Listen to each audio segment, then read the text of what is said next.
Olá, pessoal, estamos de volta para continuar falando aí de empregador, tá? A gente estava falando no bloco anterior sobre a sucessão trabalhista, então eu tenho sucessão trabalhista quando uma empresa sucessora compra a atividade dessa empresa sucedida, que a gente chama de sucedida, dá continuidade naquela atividade com os mesmos empregados. Então, em regra, é a empresa sucessora que vai ser responsável, inclusive, pelos débitos anteriores da época da empresa sucedida. A gente viu também que eu tenho uma escala, uma ordem de preferência para conseguir executar os meus créditos trabalhistas para receber. Então, a regra é que a empresa sucessora, a empresa empregadora é a primeira responsável, depois eu posso ir para os sócios atuais e só depois para os sócios retirantes. Lembrando que os sócios retirantes eles só serão responsabilizados se a retirada deles da sociedade tiver sido averbada até 2 anos antes do ajuizamento da ação trabalhista. Então, tem que lembrar dessas regrinhas. Nós vimos uma exceção à sucessão trabalhista, que é a impossibilidade de sucessão no caso de falência. Então, se eu compro ali essa empresa, essa atividade na falência, eu não vou herdar essas dívidas, eu não vou ser responsabilizado por essas dívidas. E aí eu queria bater aqui agora com vocês algumas súmulas EJs do TST que falam dessa sucessão, principalmente com alguns pontos muito específicos, como desmembramento de município, então algumas exceções em que eu não aplico a essa regra da sucessão trabalhista. Vem aqui para a tela comigo para a gente ler a OJ 92 da seção de dissídios individuais 1 do TST, tá? Desmembramento de municípios, responsabilidade trabalhista. Em caso de criação de novo município por desmembramento, cada uma das novas entidades responsabiliza-se pelos direitos trabalhistas do empregado no período em que figurarem como real empregador. Aqui eu quero fazer 2 observações. Provavelmente, lá nas aulas de processo do trabalho, nas aulas de competência material, você viu que servidor público não é competência da Justiça do Trabalho. O servidor público do ente federativo que tem regime próprio, regime único, ele vai ser, qualquer conflito vai ser dirimido ou na Justiça Estadual, se for o caso de Estado e município, ou na Justiça Federal, se a gente vai falando da União. Inclusive, para a União, a gente tem a famosa Lei 8.112 de 90. Agora, alguns entes municipais, mesmo após a Constituição de 88, não têm regime próprio. A gente tem municípios, vários municípios no país, que não têm regime próprio. E aí, nesse caso, eles contratam servidores públicos pelo regime da CLT. E, curiosamente, esses aí são, sim, competência da Justiça do Trabalho. Então, por isso que é muito comum você ver município dentro da jurisprudência do TST. Então, quando você está vendo um município, falando de município, servidor de município, é porque você está falando de um município, que tem um regime geral ali, único, próprio para os seus servidores, que é o seletista. E é disso que ele está falando aqui. E o que ele está falando? Está falando o seguinte: vamos supor que eu tenho um município A que vai se desmembrar. Lá em Direito Constitucional vocês estudam quais são as regras para desmembrar município. Então, esse município A virou município A1 e município A2. Eu posso desmembrar o município? Posso, obedecendo algumas regras é possível. Só que os servidores que eram desse município Azão aqui, agora eles estão divididos em município A1, servidores do município A1 e servidores do município A2. Como é que fica? Vai ter sucessão? Esses servidores aqui que prestavam, por exemplo, serviço para o Azão, eles vão também prestar serviço para o A2, e o A2 é responsável por tudo. O que a OJ fala? Que cada município vai responder pelo seu ente, pelo seu servidor no momento da prestação de serviço. Não haveria sucessão trabalhista no caso de desmembramento. Aí eu vou ver qual é o ente que ele prestou serviço naquele momento e vou cobrar de cada ente respectivamente. Então, não haveria sucessão trabalhista. Vamos fazer aqui um desenhozinho só para você entender, porque pode ser que isso caia na sua prova, tá? Eu tenho aqui um município, vamos supor que eu tenho um município A, tá? E aí ele vai e se desmembra. Em A, tem um que continua com o nome de A, e eu crio aqui um A2, tá? E aqui eu tenho servidores do Azão, digamos assim. Os que continuaram aqui no A, beleza, né? Agora eu tenho servidores que vieram aqui para esse município A2. A2, ele é responsável pelo período em que prestou serviço pro ASão? Não, é isso que ele está falando. Quando eu estou falando de município, cada um responde pelo seu tempo e pelo seu respectivo servidor. Então, eu posso afirmar que não há sucessão trabalhista em caso de desmembramento de municípios, tá? O artigo 430, ele traz uma previsão muito interessante, tá? Antes de mais nada, o que a gente tem que lembrar? A súmula 363 do TST, ela vai falar que aquele servidor público que presta serviço como servidor público sem concurso público tem o contrato de trabalho nulo. Esse contrato não vale. Só vai ter direito a FGTS, porque a Lei 8.036/90 diz que ele vai ter, e aos salários, respeitando-se ali a hora do salário mínimo, porque contratação de servidor público sem concurso público é nula. Tá lá a previsão no artigo 37 da Constituição. Então, a gente tem que lembrar dessa possibilidade de nulidade. Só que aí, o que acontece? Vamos supor que eu trabalho para um banco estatal, tá? Banco de um estado, Banco de Brasília, por exemplo, Banco do Estado de Brasília, BRB. Aí esse banco ele é privatizado. Só que quando eu prestava esse serviço para uma empresa pública, por exemplo, sem concurso público, meu contrato era nulo. No momento em que esse banco ele é privatizado e um ente privado assume esse banco, o meu contrato ele se valida, porque para prestar serviços na iniciativa privada eu não preciso de concurso público. Então eu tenho, na verdade, uma validação desse contrato. Vamos ler a súmula 363 e a 430 para vocês entenderem. Vem comigo. Olha o que diz aí a súmula 363 do TST. A contratação de serviço público após a Constituição de 88, sem prévia aprovação em concurso público, encontra óbice no respectivo artigo 37, inciso 2º e parágrafo 2º da Constituição, somente lhe conferindo direito ao pagamento da contraprestação pactuada, né, que é o salário, em relação ao número de horas trabalhadas, você vai respeitar o valor da hora do salário mínimo e os depósitos de FGTS. Aí olha o que diz a súmula 430 do TST, tá? Súmula importante. Ela fala assim: administração pública indireta, contratação, ausência de concurso público, nulidade, ulterior privatização, convalidação e insubsistência do vício, tá? Convalidam-se os efeitos do contrato de trabalho que, considerado nulo por ausência de concurso público, quando celebrado originalmente com ente da administração pública indireta, continua a existir após a sua privatização. Então, eu vou convalidar esses efeitos. Então, é um caso aí que há uma sucessão que tem um efeito de convalidação de todas essas nulidades aí que existiam nessa relação de trabalho, ok?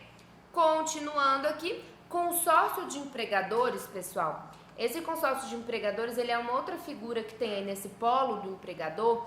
Ele é mais comum, tá? Inclusive, ele tem uma previsão específica para o trabalhador rural, tá? Mas o que é consórcio de empregadores? É um condomínio mesmo. Então, consiste na formação de um condomínio de tomadores de serviço que procuram compartilhar essa mão de obra comum por meio de um pacto de índole contratual, sem, porém, caracterizar grupo societário ou grupo econômico, tá? No caso do consórcio de empregadores, eu tenho solidariedade. Isso é muito comum no meio rural. Às vezes eu tenho 2 produtores, solidariedade, às vezes eu tenho 2 produtores vizinhos, e aí eles são produtores ali que estão com dificuldades, não precisam de um empregado 24 horas todo dia ali na terra, arando a terra, por exemplo. E aí eles combinam, eles formam um consórcio de empregadores e aí eles combinam, segunda, terça e quarta presta serviço para João, quinta e sexta presta serviço para Pedro.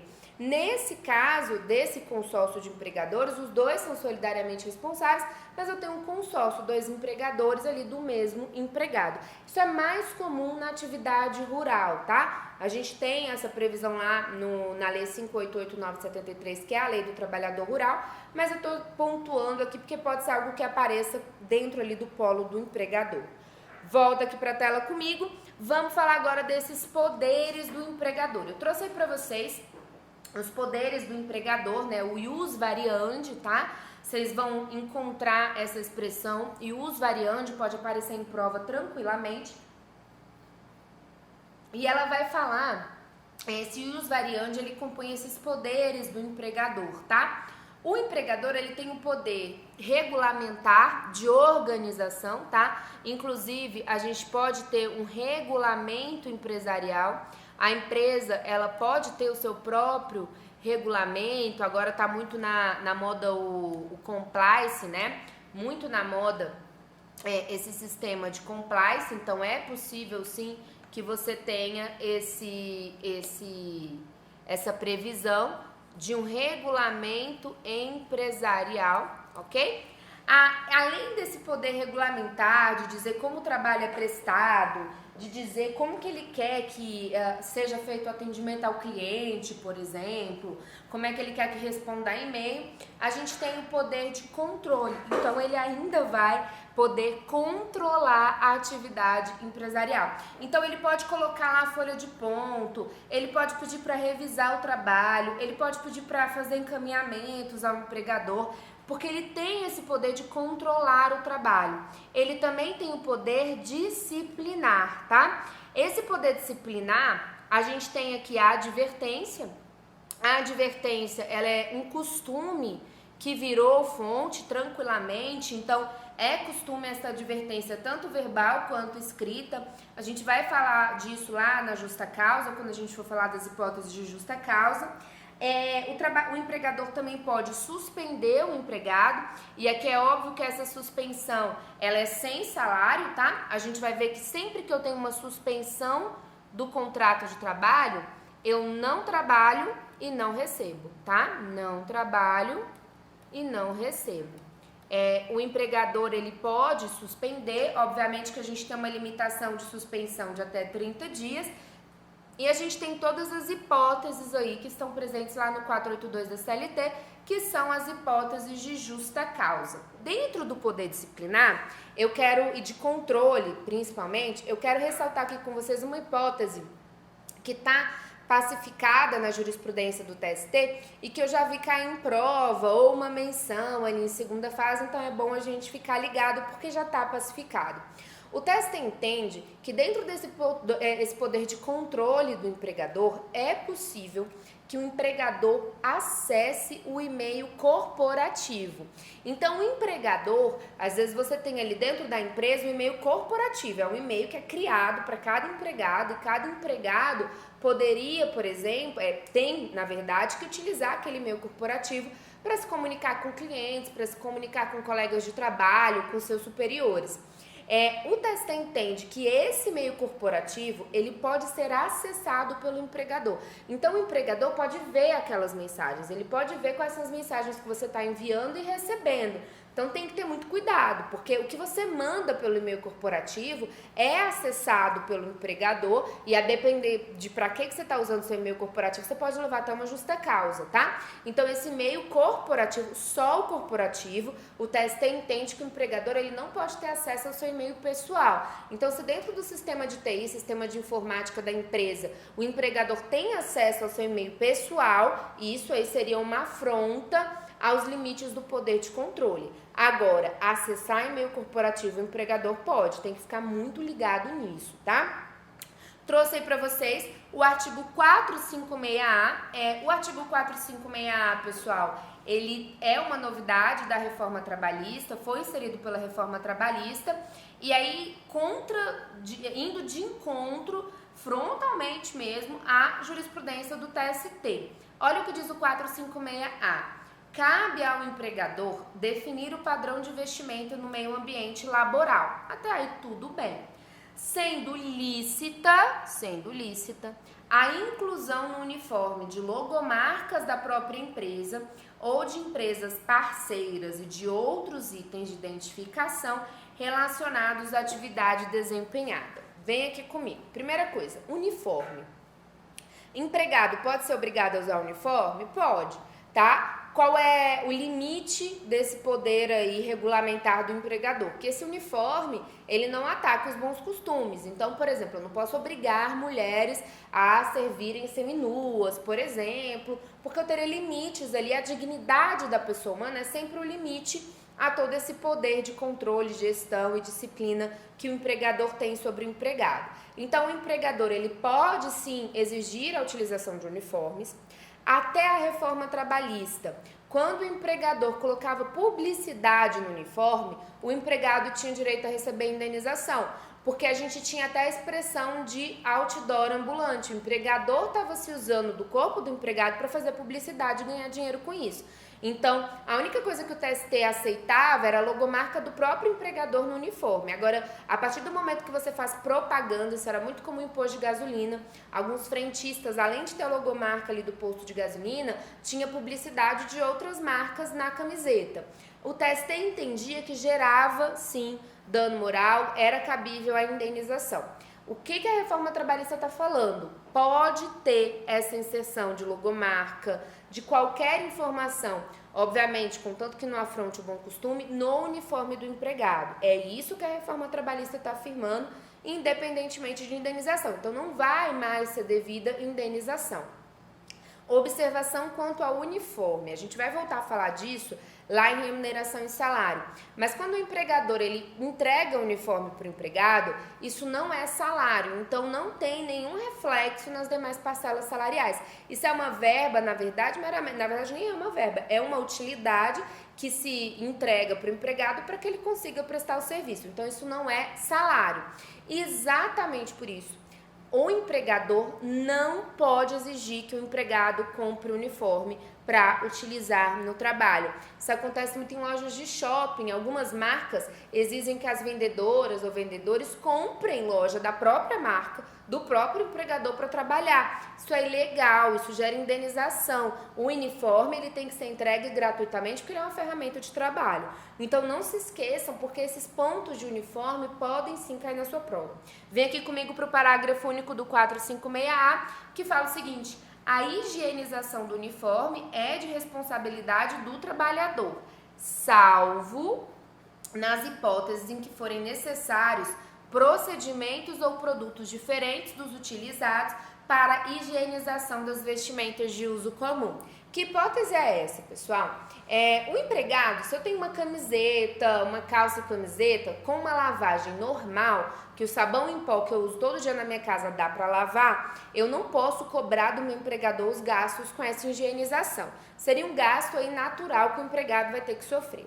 Agora, se eu estou numa atividade, vamos supor que eu trabalho no setor de frigorífico, em que eu estou ali lidando com alimento, então o meu uniforme ele é todo fechado, ele é todo especial. Para lavar esse uniforme eu preciso usar um sabão específico, um produto químico específico. Nesse caso, os gastos com a higienização serão do empregador, então não posso repassar esses gastos para o empregado. Ok? Isso é o que diz o 456A, tem que lembrar. Estou trazendo aqui para vocês uma lei pequenininha, que é a Lei 13.271 de 2016, que fala da revista íntima. O que é essa revista, tá? O empregador, ele pode revistar os empregados, tanto empregados quanto empregadas? Pode.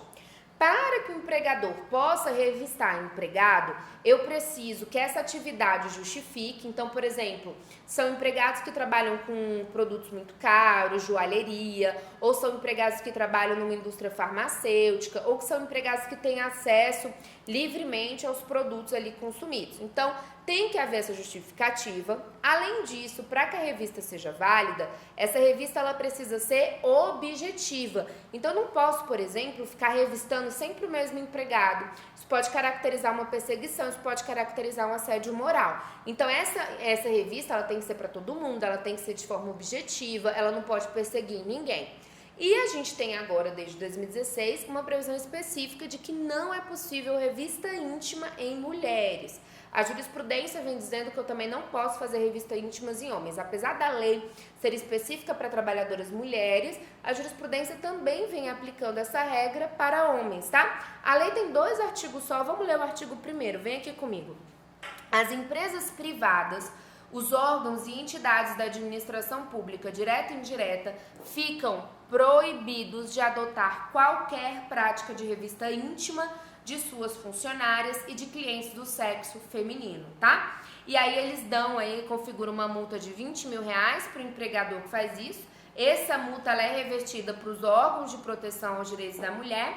Aí na prática a gente vai utilizar a mesma ideia que a gente tem nas ações civis públicas e a gente tem a dobra da multa no caso de reincidência. É óbvio que essa multa não elide a indenização por dano moral, material e as sanções de ordem penal. Faltou aí o L, tô completando para vocês, ok? Pessoal, a gente encerra aqui esse bloco, então a gente viu quais são os poderes do empregador, vimos como é que funciona aí grupo econômico, muito cuidado com o grupo econômico, então dá uma volta, lê de novo o parágrafo 2º e 3º do artigo 2º da CLT, grupo econômico é fundamental.